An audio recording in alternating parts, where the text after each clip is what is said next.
thank you very much. So we're going to start with our main panel. I was supposed to go at 5:10, so we're kind of 20 minutes late. It's more about how you craft the best value paths, starting very early to scale, and we're going to be circling back and forth with the team leaders at ContentSquare and Vercel. Thank you very much, Tushar, who's the Senior Vice President of Success at ContentSquare, and Paul, who's recently formally Chief Customer Officer at Vercel. Thank you very much, Paul, for coming and joining us.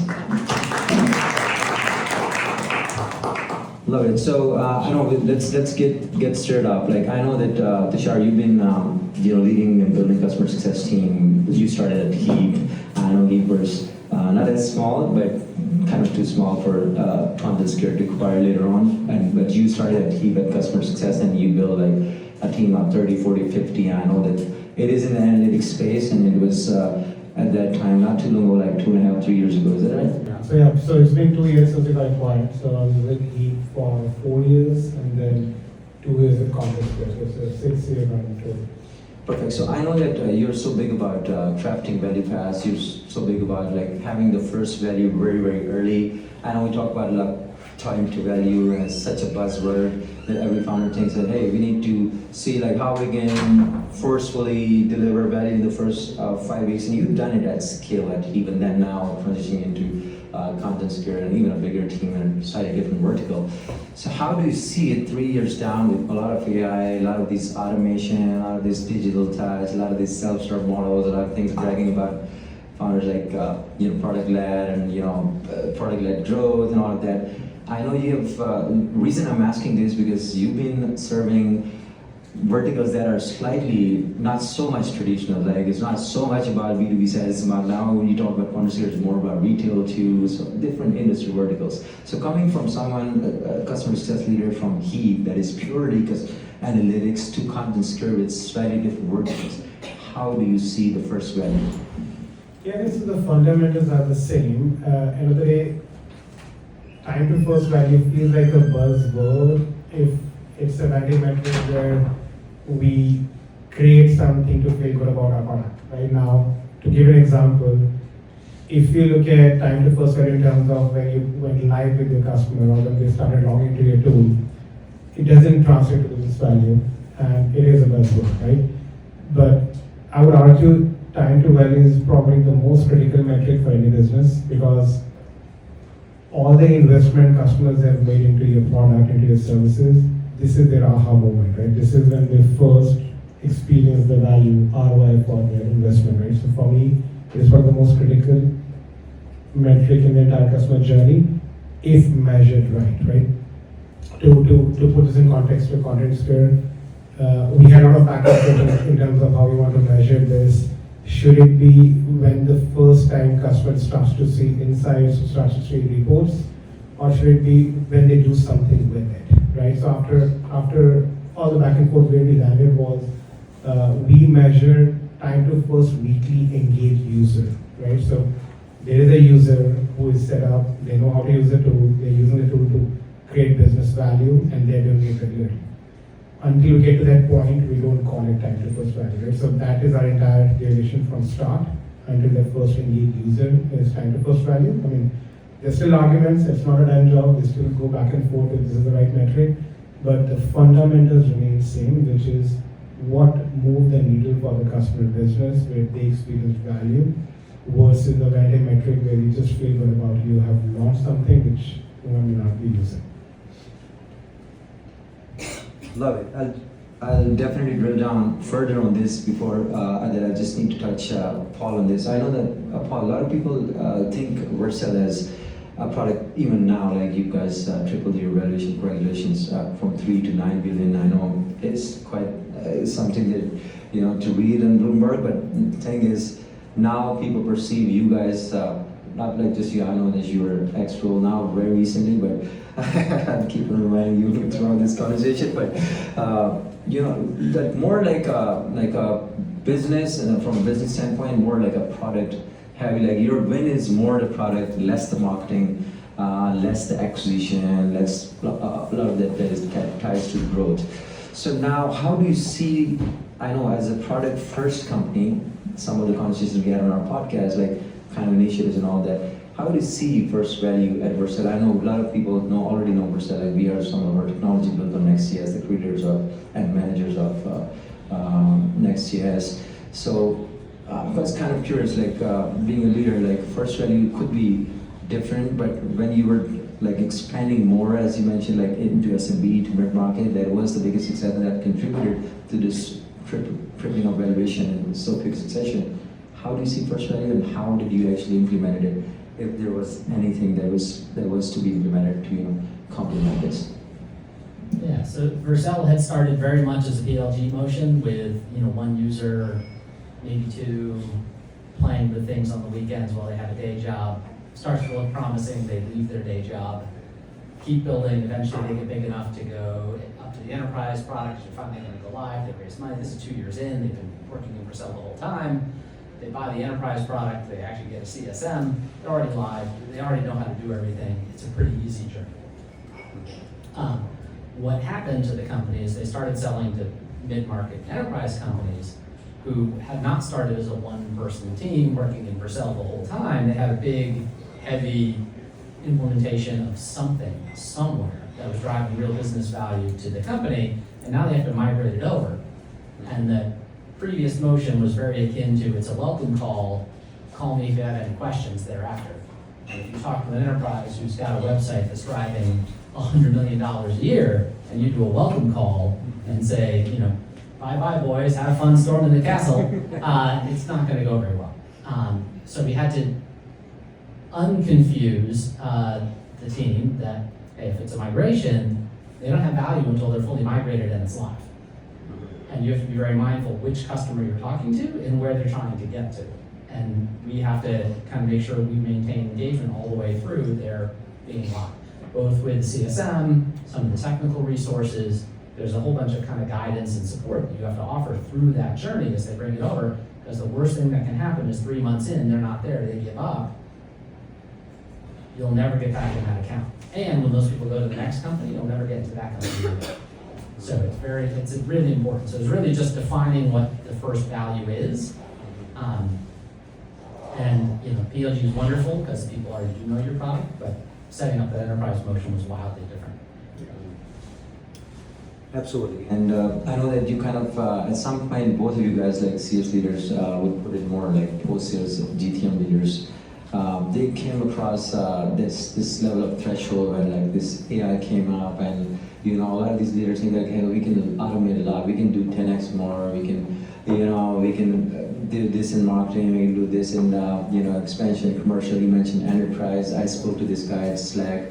He mentioned that we're doing like sort of a pre-LG for enterprise. That was kind of something like how they can do it. Like they built an excellence team right at the heart, like at the time when GP3 was coming and everybody was trying to digitalize and specialize and all that. And then now later on verticalities and all.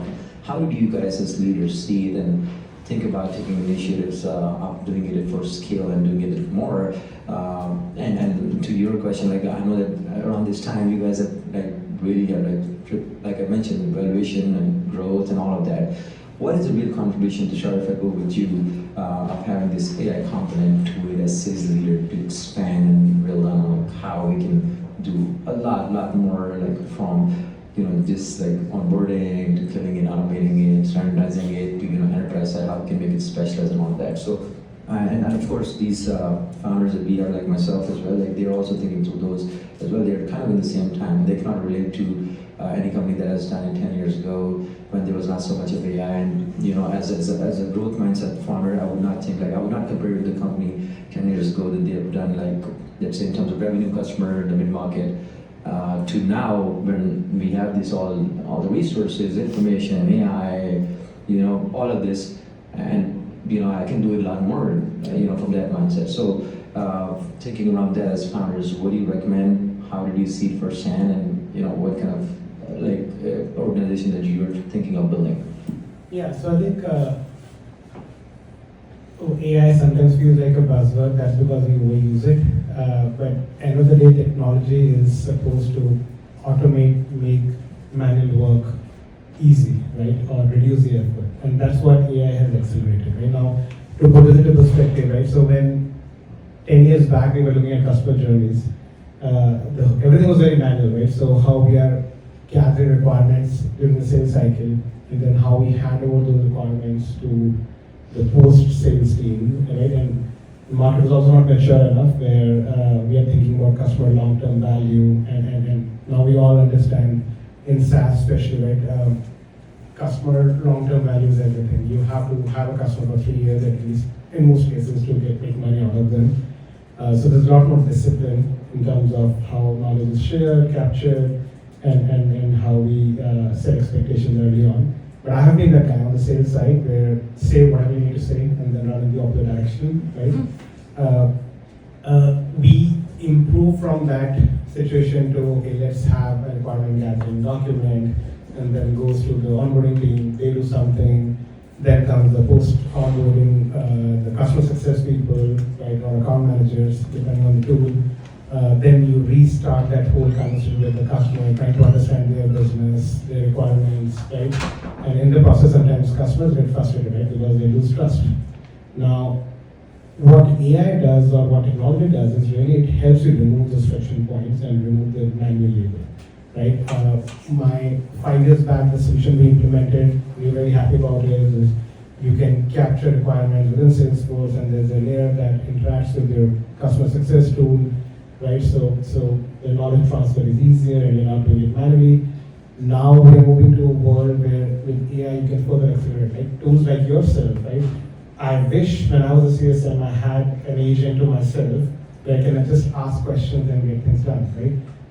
I have spent my evenings running 10K reports for a customer, trying to understand what are the business priorities.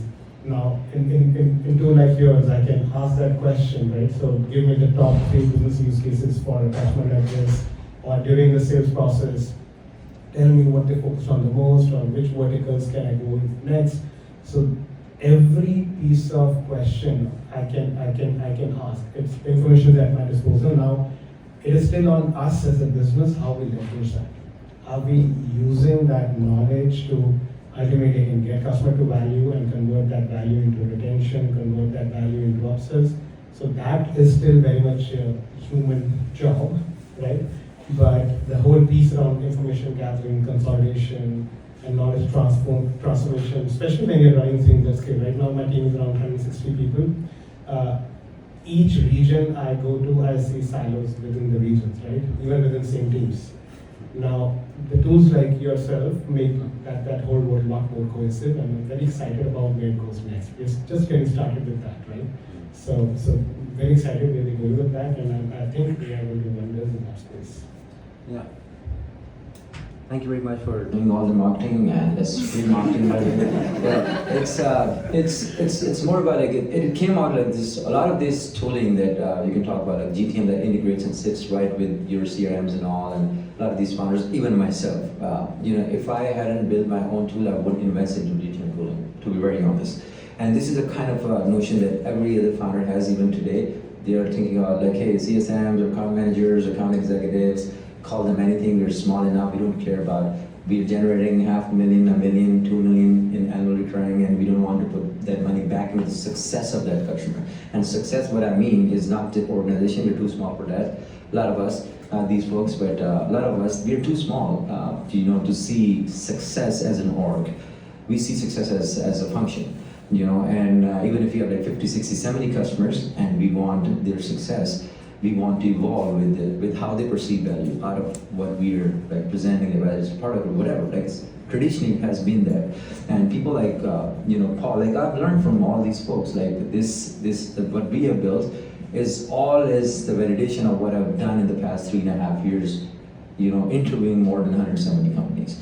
So and this Paul, why I keep on getting back on Paul, why he's here sitting is he came into my podcast when. He just started out at Vercel, right? And that was like 2.5 years ago. And I was drilling down. I'm sitting on the whiteboard, and my co-founder is still here, not as young as got some beard, hair white. But we're sitting on the drawing board and we're talking like, hey, I know that it's something that is going to add value to people. but how these big companies seeing it, like investing, not just investing and sitting in the right workflows for them. So it was more like integrating and sitting with the workflows that people have, and that kept on going more and more with AI, because a CSM on average in a company of size, let's say Series A, they're like on average they use like more than 5 to 7 tools, success, or needs to juggle around like a lot of these tools. So it's more about now, since we have this opportunity and knowledge and expertise and ability, validated with these folks that have done it, to do and unify it and cut those silos is an opportunity that I see. So you recently have experienced it with the product-led motion that you had that actually contributed to this level of scale at Vercel. So how do you see this entire motion going on, especially for SMB to mid-market? Yeah, so there are two ways I can take this question. I will not filibuster, but I will try to touch both. One of the first things I did when I got into the business was actually set up a customer advisory board and had some of our largest customers come in, picked across industries, picked across regions, did a pretty good job of trying to get people at different stages of adoption. So it was purposefully a wide swath and not just the 3 biggest customers. Brought them in, do what I call a roadmap voting exercise, where I gave everybody in the room 5 Vercel bucks. And then I had the product present a roadmap. And then they could invest those $5 on one feature, they could invest 1 on each of 5 features, and they could name things that we hadn't even thought of. And our roadmap had largely been from the PLG motion, largely driven by the vision of engineering, because we're like, well, hell, I'm an engineer, I use this product, I know what I want, and they were building that. And it had worked really well. But the big companies needed other stuff. And one of the most important things that came out of it, and I know this is super sexy and everybody loves it, but was user management. Being able to add new users easily and remove them and control access controls. This was actually blocking a huge amount of upsell for us, because if I run my team and I get my team up and running, and then Tushar shows up and wants to also use it, now I've got to track who comes onto his team. They can all screw up my projects. And I've got to, when they leave, I've got to pull them off, and suddenly I'm paying someone on my team to add and remove his users. So guess what? I don't tell them. I just do what I do. And just having this in a room, this will cover pretty quickly. It took like 6 months to build. It was a huge, hairy pain in the project plan. But made a huge difference when we finally rolled it out. It's one of the ways that we were able to drive the NDR up, which helped drive stupid, simple stuff. But I would certainly encourage you to get some sort of kind of structured process where you get feedback from your customers and do not let the biggest few drive it. You've got to have a pretty good cross-section and get that real feedback in the room. We did it at live and then virtual and live and virtual. So we did 4 a year. Every quarter we did one. One on the West Coast, one on the East. We're very US-centric. I wanted to do one in Europe. We never got there. But it was a great way to keep putting the roadmap up, and every 3 months the roadmap is different. It was a great way to keep that feedback loop going, and it allowed some of the boring enterprise features that our developers, or mostly startup folks, never thought of. And it was a way to really kind of untap that potential. I think, and to add on top of that, another, I would say, not so cool thing, but which adds a huge value is early investment into your digital library, whether it is user guides or just how to. I think often I see startups think, oh, we're too small for all of that. We'll get to a scale, then we'll invest in that. No, invest in your digital now, day one. Ultimately, that is something, not just your new users, your existing users will keep coming back to. Your tool is only as good as people using it, right? So I think that is one, again, simple, uncool, but very critical piece I always advise startups to invest in.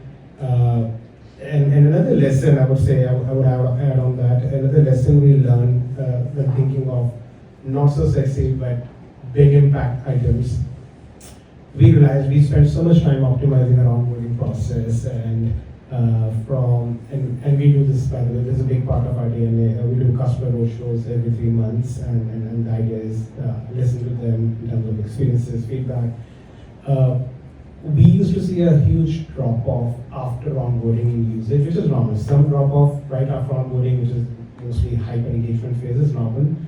But we saw that had a direct correlation to our retention, right? So a lot of those customers that dropped off right after onboarding, half of them were often churn.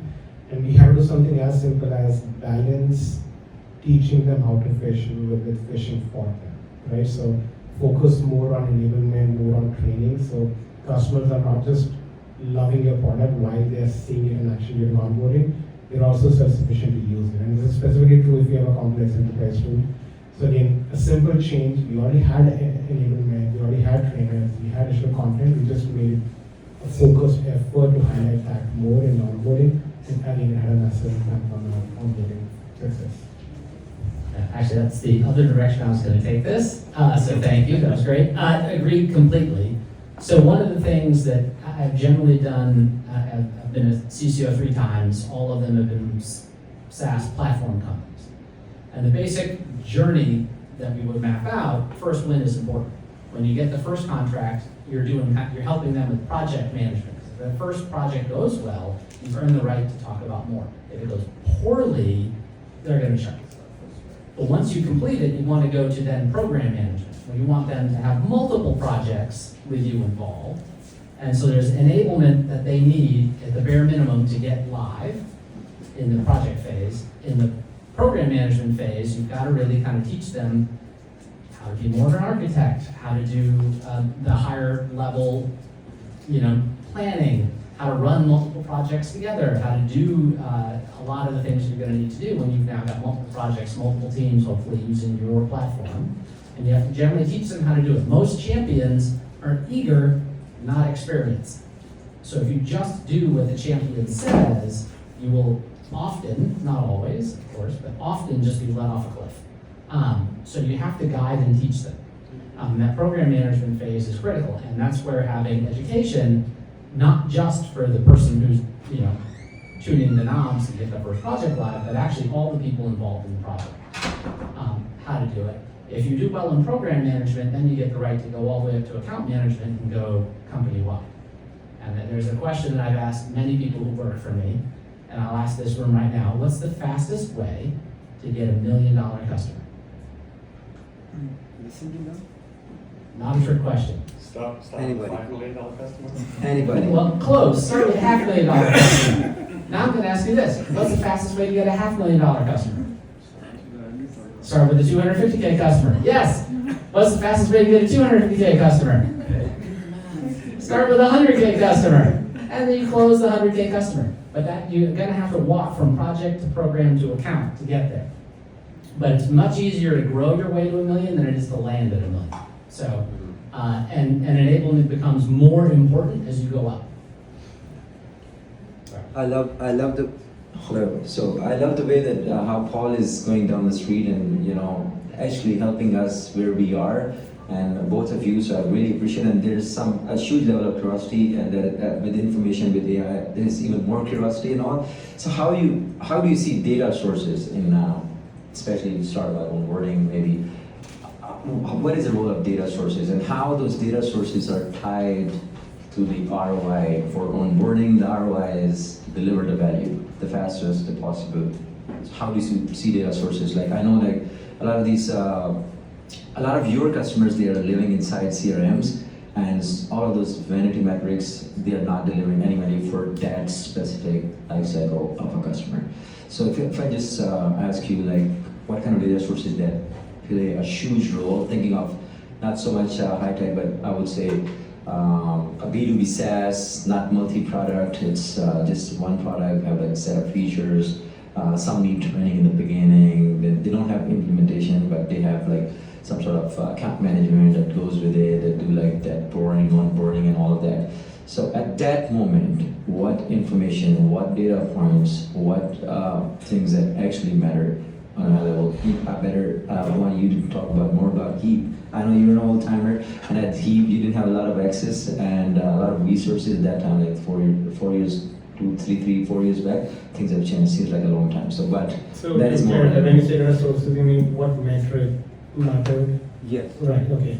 So yeah, I think again, end of the day, the way I think about metrics is map out your customer journey, understand the key friction points where either there's a knowledge transfer happening, right, or you need an action out of a customer, right? It can very well be a very heavy customer involved onboarding process, or in some cases, just a lot of training needed again to use the tool, right? But bottom line is map out your journey, understand the friction points, the knowledge transfer, drop-off points, and then measure what matters, what outcomes you want your customers, right, to get to, and measure what matters, right? So that is the philosophy, I would say, to start with.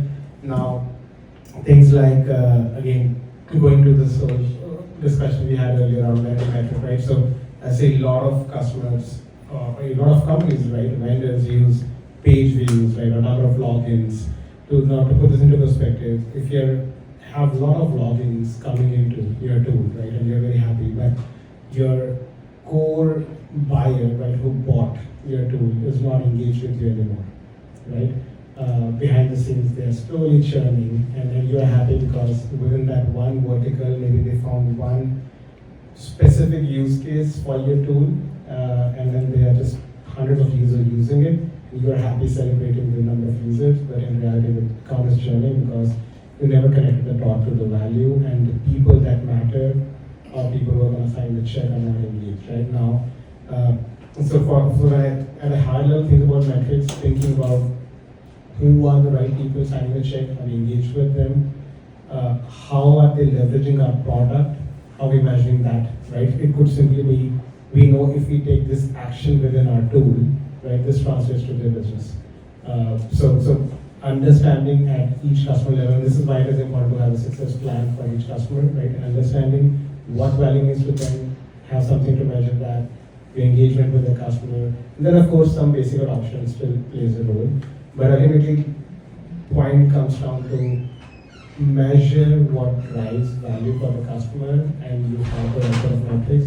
If you focus too much on adoption, usage, or follow the wrong signals, things like you have this whole alerting setup where based on one NPS score, right, you go off and it's shooting CTAs before you know your each CSM has hundreds of CTAs and then acting on it. It creates more noise than value. So just follow the philosophy of what is value to the customer and the key transition points. Absolutely. I love the way you always stay close to fundamentals and all, because no matter what has changed, you need to see them as a core principles, and then you build up on it and resources. So Paul, I know that such as in the CSMs as a whole function, as a CCO, like marketing, sales, revenue, all of this has been impacted, and more data has been available, access, and absolutely you can articulate it for different teams, whether you're customer facing or product marketing. So in your next role, I know a lot of these CCOs are so excited to do something different. First off, tell me, are you feeling happy about joining your next role? Like, are you excited about doing, or maybe doing in the same industry, or you want to explore more? And when it comes to data, how do you see, like, a lot of different challenges might come across. You just go startups, they're like, startup is a place of problems. So you have to, and if a startup hires a senior level or fractional or whatever, like they think that he's the guy, he's the one angel that has come up and he's going to solve all the problems. So are you more of like, first off, more of like that guy that wants to come across different problems or maybe general into the startup ecosystem, or are you more like, hey, I want to maybe change the industry vertical, maybe for any other public company or any, what is that one? And second, all the initiatives that you've taken so far at Vercel in your time, and some of you, some of not, trying to translate it more for smaller companies as we all are. What kind of key learnings that you would like to share today in the perspective of growing revenue, seeing success, perceiving success differently in different ways, with all information for the customers to they grow, and ultimately it's all about crafting ways to increase the lifetime value of those customers.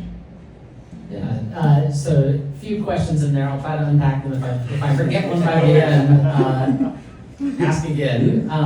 One, in terms of what I would look to do next, 3-time CCO, I really like the role. I like getting engaged when a company's got product market fit. There are successful customers, but they haven't figured out how to turn it into something repeatable, scalable.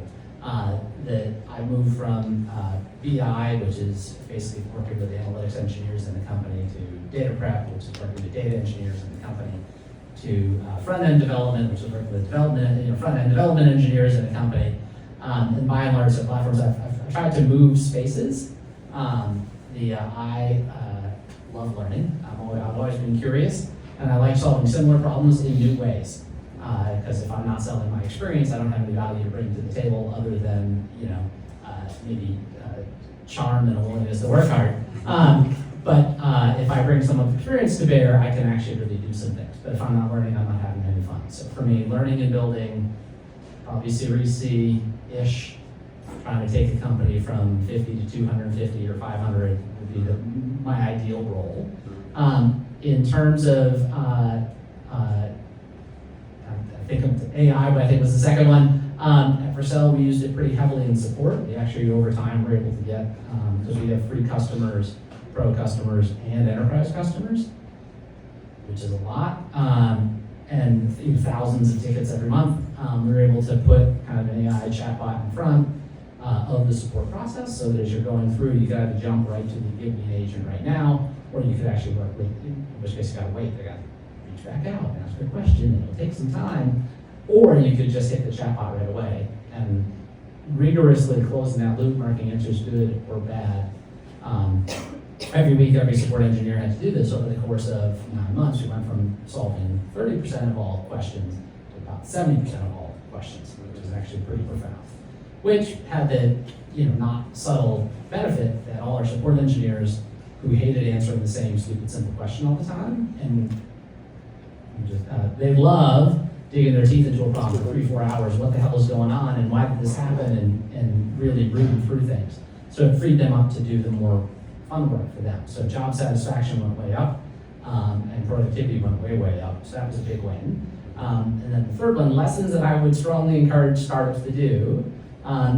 In your first time, kind of one analogy that my father always gave to me, he actually had started a couple companies as well, is every company is a spiral. You go around marketing, sales, delivery, you grow, your product grows, things are always different, and you're kind of in the same place, but now you're bigger, it's a different problem to solve.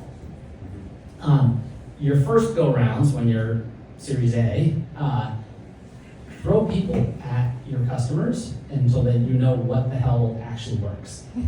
Don't worry about cost, do not be efficient. Just make sure that they're successful. The thing I would strongly advise you on is think about the journey not from 0 to aha or 0 to first win, but all the way through. How are you going to turn this into, and maybe a mid-market company you can't, but how would you make this experience one where you could go from 50 to 100 to 250 to 500 to 1 million?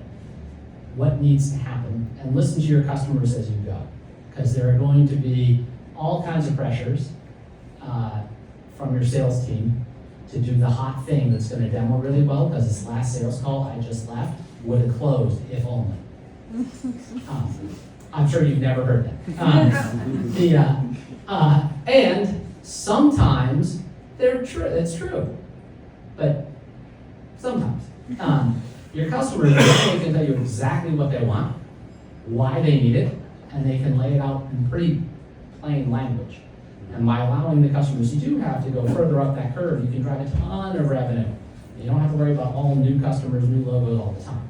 If you can progress your customers further into the tent, you can have as much or more revenue impact, and they'll tell you exactly what they really want. Some customers are really good and can do that too, but not all. And very few sales reps are good at summarizing what the customer actually needed or wanted. So, anyway, just a plug. I would say, keep in mind the whole journey and invest. You can get half your roadmap in supporting your customer initiatives. That's awesome. It's hard to pull off. Even 30 is a big win. Most companies are 100-0. And that's not where you want to be. As soon as you have customers, that ratio's got to change. Absolutely. I love the way that you have, you're thinking, like, this is important for us, because whenever I see somebody says something that echoes with me, I see that it is something that might work for a lot of you people too. You know, having a longer term view on customer very early on. You're not thinking about, like you say, we'll figure it out. Like, let's get this first contract and we'll figure it out quarter, 2 quarters, or a year later. So having a longer term view and help building system around how we can evolve with their goals, starting with sales call. You know, and all the data, all the articulation. No, sorry if I can interrupt you. I think we will figure it out, will still happen. Especially for a startup, that will happen. But I think Paul's main point being focusing on your existing customer, right?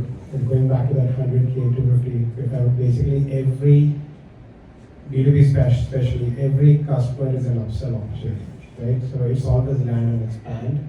So making sure we are intentional about investing in existing customers and their experiences is as important, if not more, than building new features.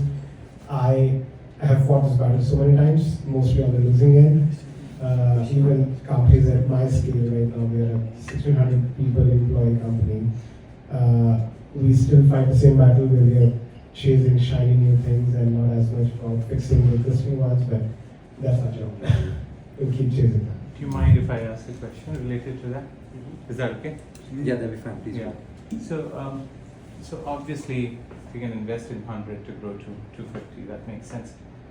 In your experience, what are people level challenges have you faced in trying to do so? I mean, you gave the direction and yet it would not have happened. What is so difficult about it? Internally or with the customer? Internally. Internally, most founders get into the founder-led sales. That's how you get your first few customers, right? This is a thing. And the dopamine hit of being in and closing new deals is profound. And as you get into this motion, it's so hard to get people to realize, you know, by the way, if you hit NDR of 150%, we're gonna grow 50% next year. You don't have to sell a single new customer, not a one, and we'll be at 150, 50% growth already in the bag. And getting people to realize that, okay, it's not the sale that's success, it's the second sale, it's the third sale, it's having customers stay with you for a long time. And that switch, some people make it easily, some people make it with more time.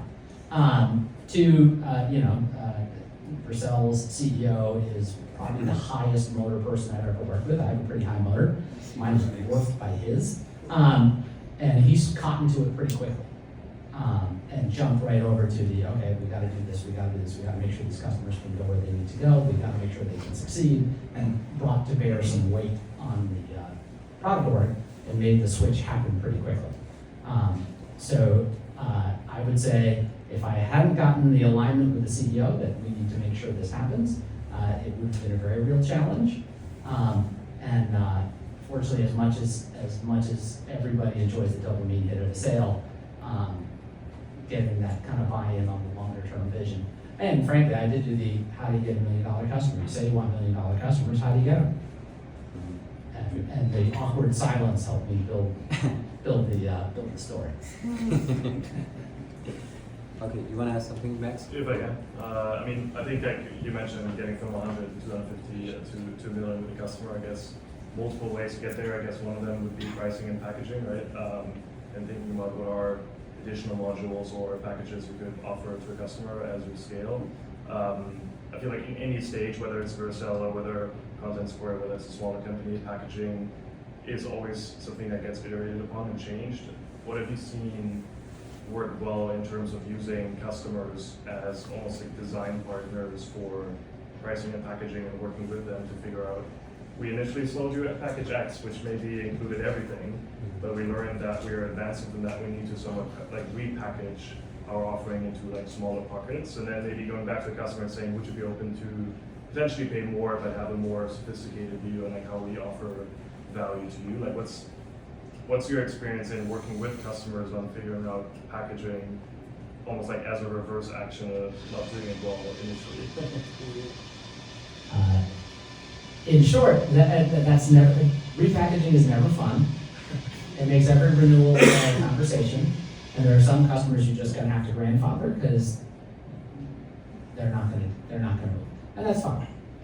But one of the ways that I think we did this very well at Vercel is there was a highly bundled thing, and you bought the stuff, all of it, in one thing.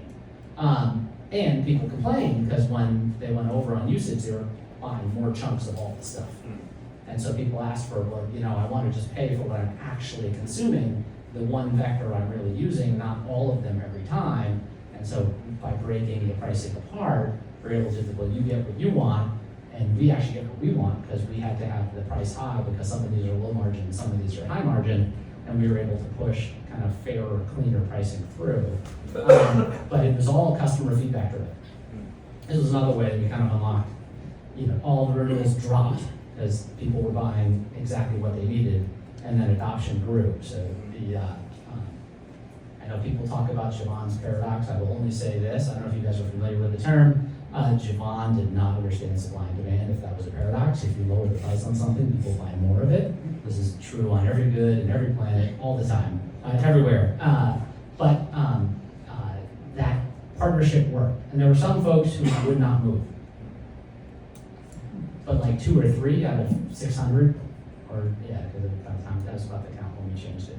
So it was very easy. I've done other pricing changes that were a lot harder, and there was a lot more grandfathering. So you'll end up, we took all the feedback from the customers, we packaged it up, we gave it to all the new customers, and then retrofitted about half the base. Which over time, if you're going 50, 60% per year, that half of the base becomes a quarter and then 10%. In fact, this has been a very difficult topic for us at ContentSquare because ContentSquare is a lot of acquisitions led to ContentSquare, right? So even I came to ContentSquare through acquisition, like we mentioned. So obviously you can expect the complexity is just next level, right? I mean, the guiding principle I like to use, I always say this rule of thumb for pricing is if you cannot explain your pricing in 15 minutes, 15, then you fix it. That's the thumb rule. It has a trickle-down impact on everything, your internal efficiencies, the cycles you'll go through, your legal, your finance, your dealers. You're just killing productivity if it is more complex. Now, when you get to repricing, you move to next year, it always comes from a noble thought that we are adding more optionality, but you have to balance that optionality if it comes at more complication that you don't want to handle in more than 15 minutes, then might as well grandfather a few old ones into the new pricing and over time figure out a way, and also be okay to move away from some, right? After a point you have to draw a line. In fact, my wife, she runs customer success at another startup. She went through this massive exercise and she had to build a business case, convince her CEO that we have to go through getting our old customers on new pricing, and they will know everyone has to be grandfathered, but you can't keep grandfathering everyone. Eventually you'll have 20 different versions. At some point you have to run numbers, look at what's the cost benefit analysis. If your 100 customers move, maybe 5 don't, put them on a timeline in one more renewal with the old pricing, but beyond that, draw the line.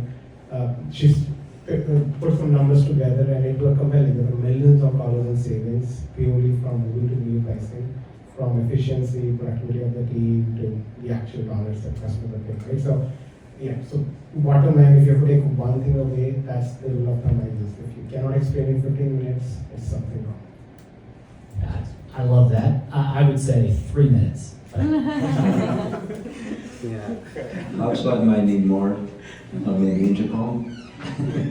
So thank you very much for sharing all of these insights, Paul. I know we're kind of 20 minutes late on this panel, and Tushar also, like, my job was to just get the best people that have done this for scale and have it drilled down and come to a level of startup and think back or re-engineer, or maybe they are advising startups as well, and they know what kind of problems that we run into. So thank you very much to both of you guys. So we're going to be talking to our startup panel